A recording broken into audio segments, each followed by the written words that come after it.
Hey, Mr. Labas, I'm going to be doing the absolute value of x plus 1 equals x squared minus 10x.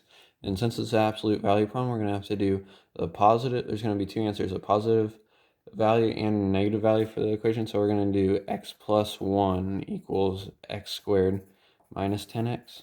And we're also going to have to do x plus 1 equals negative x squared plus 10x. The next step we're going to have to do is subtract x over and 1.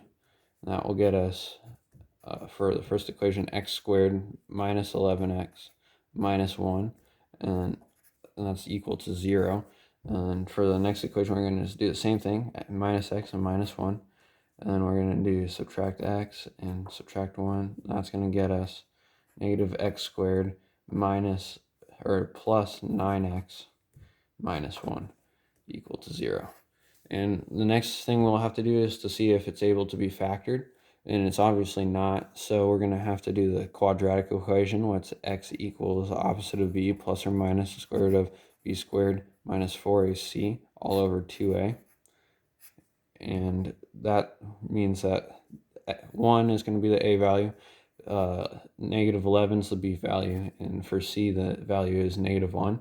And for the second equation, the a value is negative 1. The b value is 9, and the c value is negative 1.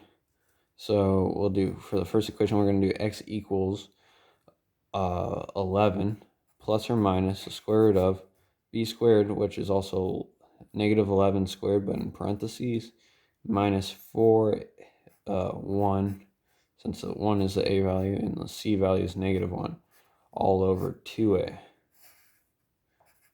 But 2a is also just 2 because the a value is 1.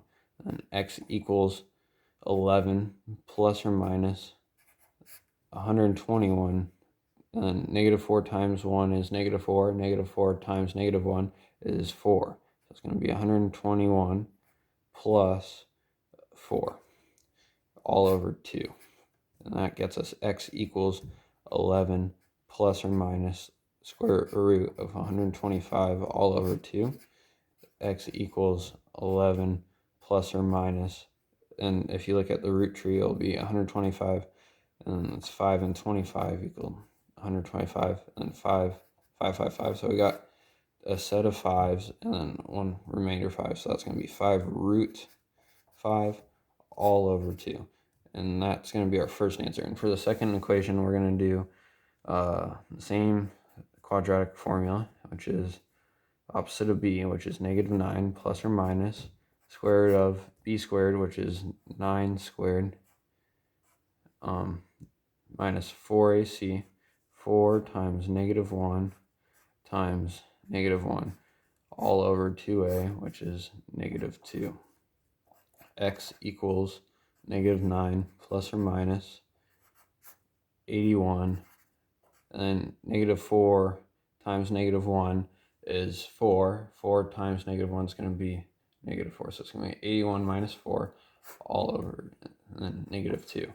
And that will get us x equals negative 9 plus or minus root 77. And 77 is a prime number, so we can't take anything out, all over negative 2. So our final answer is going to, for this equation, is going to be x equals negative 9 plus root 77. Oh, I'm sorry.